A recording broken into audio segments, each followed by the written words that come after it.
Welcome back to Palms and Palaces. I'm Ashley. And I'm Scott. And we are coming to you from Stow-on-the-Wold, England. If you're just joining us, we've been in England for about 1.5 weeks, and we've been in London, and then we went to Bath, and now here we are in the Cotswolds, staying in Stow-on-the-Wold. This is not our normal house. Our normal house is not this cool, but we thought this is quite the backdrop for another video. So here we are. Absolutely. So this week is Lessons from London, Navigating the City with Kids. Yeah, so I've been posting some content online and I've had lots of questions about navigating London with kids. So we thought, might as well sum up 15 tips or takeaways for doing London with kids, which we did. We did it together. I spent a few days navigating London, including the tube, with 2 kids under 10 while Scott was working. So we definitely have some takeaways. 100%. And so our framework was, we came into London, we had about a half of a day together, and then I was off to work for 3 days while Ashley was solo, and then we came back together at the end of the week for a couple days of fun. So let's get into it, shall we? All right, observation number 1,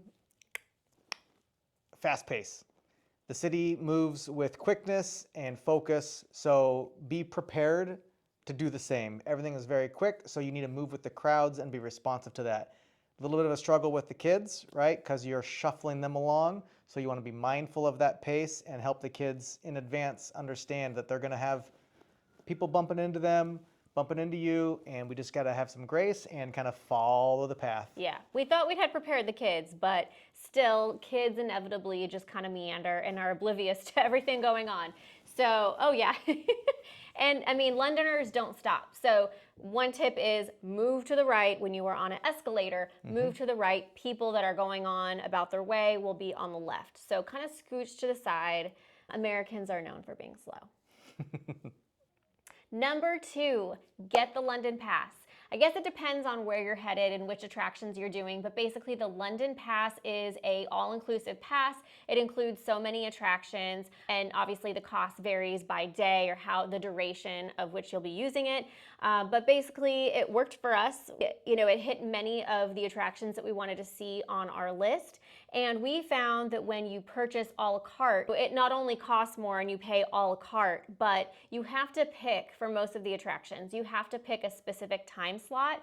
That was very limiting to us, and we found huge value in just the spontaneity and flexibility of the London Pass. You still get to bypass the line. You literally show up, show your pass, and in the queue you go. So that was very, very nice. We switched around some of the days just based on weather, based on, exhaustion and just, life. So it was very nice. For example, Kensington Palace, we were supposed to do it the previous day, but we still showed up the next day with our London Pass and we went. Yep. And I like that you pay for it up front. So get it out of the way, put it into your budget plan, and then you're not paying for something incremental as you're going through your trip. It's all wham, bam, done. All right, so next up, kind of coming back to the first one around the pace, it has to do with the tube. The tube moves very, very quickly. And what I mean by that is people come on and they get off very, very quickly. Doors open and close very, very quickly. And there can be a lot of people in the rush hour. There can be a lot of people. And so, quick anecdote, and we'll share this on the vlog, is our very first tube ride, we get separated. So be on the lookout for that. But it's really important that you're mindful of your stops in advance, and then you're planning for that. They're calling out the stops. Get up, get ready, get prepared, get to the door, get out of the way. Yeah, you don't want to do what we did. It was a little scary. We made it though. Number 4, take advantage of the kids' food offerings. In America, you see a lot of the standard mac and cheese, chicken fingers, that kind of thing, but there are actually some fantastic menus for kids. Yep. High quality food, lots of options. You don't get stuck with just the same old, same old. Experience new foods. They're cultural foods too, so definitely take advantage, and they're really high quality. We found, for example, things like bangers and mash and fish and chips. The kids were, at first a little cautious about it, but we found that they are all about that food now. All our daughter wants is fish and chips. Oliver just had a traditional English breakfast again. Oh yeah. Number 5, smoking. There is smoking, to each their own, but there is smoking throughout London. We saw it to be a little bit more apparent than we're used to in the States, especially for alfresco dining. So just something to keep in mind as consideration as you plan your dining ventures, because again, the food is quality here. Kind of along the same lines, number 6, we found London to be a very clean, very manicured, very seemingly safe city. There were a few mornings where I woke up very early and ran through the city. I felt very safe. I felt very safe navigating it with kids on my own. So we loved that about London. Even though it's a big metropolitan city, we were very impressed. Very impressed, especially for a city with so many people. It was very clean. Yeah, we didn't encounter pickpocketers. People said beware. Of course, just be mindful of that. But Yep, no issues. Number 7, kids activities. So, or even I'll say parental activities. We went through many museums, castles. Hit those up. They've got audio tours. They've got kids activities in all of these places. Again, we found London to be very kid-centric. So there's audio tours specific for kids. There's kids activities to keep them entertained as you do adult stuff. Do what you want to do. Bring the kids along for the ride. They will be plenty fine with that, and they'll be entertained the whole time. the kids love the audio tours. We loved that a lot of the audio tours had a kid-friendly version, or they had some sort of a scavenger hunt or kid booklet that was available for them to kind of keep them entertained. But they were all about it. London is definitely one of those cities where all kids are welcome all hours of the day. Yep. Even the restaurants too. All right, so number 8, stimulus overload. You're traveling to a large city, there's lots of traffic, lots of people, lots of action, lots of things to do, so much to look at. The kids will experience a bit of stimulus overload by the end of the day. And so will we. And so will we as parents. That's why you're going to pubs at night and you're trying to find some good opportunities to take a break. So take breaks, utilize all of the parks and playgrounds and allow the kids to have some come down time to offset the amount of stimulus that you're going to experience. And build in time for rests with kids. It's also a lot of walking too. So, there were a few points where I just wanted to keep chugging along, but the kids needed a little bit of a rest, and that's okay. Yep. So if you're looking to travel, plan some vacations, there's one place to start, and that is with a travel agent. A travel agent like my wife, Ashley, who works for Fantastical Vacations, who can be reached at palmsandpalaces@gmail.com. or her Instagram account, Mama Needs to Disney. You're good. Commercial. My website is fantasticalvacationsbyashley.com. You can find everything you need there and reach out for a quote. I would love to help you. But just make it easy on yourself. Just reach out to a travel agent who's done all the research. 100%. And me being a participant in this vacation, that's what I was, a participant. Ashley planned most of this stuff, and as I watched her go through all this, frankly, I'm glad. There's a lot of planning, and it came in many, many different steps. So reach out, have the conversation. It's just super, super convenient and helpful. Number 10, London, even though it's a big city, there are so many parks, there are so many trees, there's so many opportunities to be outside, lots and lots of playgrounds, so take advantage. Specifically, the Diana Memorial Playground, which is phenomenal. Quite possibly my favorite park that we've ever been to. It's large, it's gated for security, it's pristine. The aroma is just it's like an English garden. It smelled lovely, even though it was crawling with kids. But they have just some really incredible structures and things for the kids. They had a blast there, so definitely take advantage for some downtime. They also have a cafe right there at the entrance, which that was great with some quality food. And then just to hit on the security piece, again, what I loved is you can't get into the park unless you're an adult with your kids. So you need to be a parent, grandparent, whatever, but you need to be with your kids. They don't let random people into the park. I thought that was very cool. Again, London is very family friendly. All right, number 11 is real simple. That's pack layers. We're here in July. Weather can be all over the place. But from going to the tube where it gets incredibly hot and steamy to the outside where it's cloudy and rainy to sunshine, you're all over the place. So pack layers, t-shirts, sweaters, rain jackets, jackets.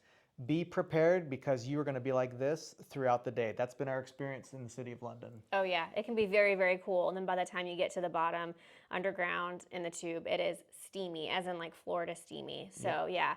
And yeah, that brings us to number 12, which is pack light. So I managed to fit everything into a carry-on, which is a huge victory, but still I overpacked. So I found that you only need really just one jacket, maybe 1 or 2 sweaters, and some t-shirts, tanks, things like this for July. But yeah, really pack light. And not just the adults, the kiddos. So Yeah. we filled their suitcases because the mindset was, okay, we all have a carry-on suitcase.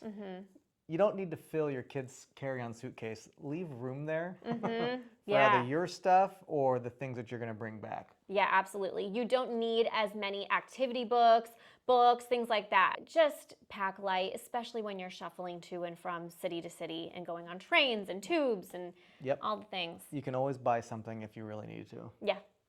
Okay, so 13 is really simple. You're going to hear pubs, pubs, pubs, pubs, pubs, pubs. Which are awesome. Which are awesome. Pubs are family friendly, so don't shy away from them. We already talked about kids options. Same thing applies here, but the pubs are family friendly. We haven't been to one that wasn't. So go to the pubs. Go to the pubs. And the food is actually really, really good. All right, 14 is City Mapper. This app will save your life. It saved my life. I probably would have been stuck still in London if I didn't have the City Mapper app. It got me around with the kids on my own. You used it yourself to meet us and whatnot, but it's a fantastic app. You literally plug in where you are, or current location, and where you are going, and it will take you step by step along with the map, even down to which tube station, how many stops you have, where you get off, where you turn.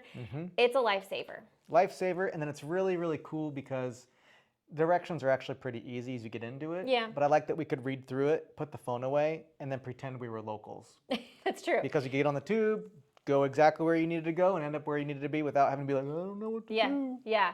And one thing that I did was screenshot the step-by-step because when you are underground, you do not have service. So just make sure that you screenshot it and have it available to you. Number 15, the truffle shuffle. The truffle shuffle. I like it. So you're going to be shuffling your stuff around. So this kind of ties back to pack light, all that, right?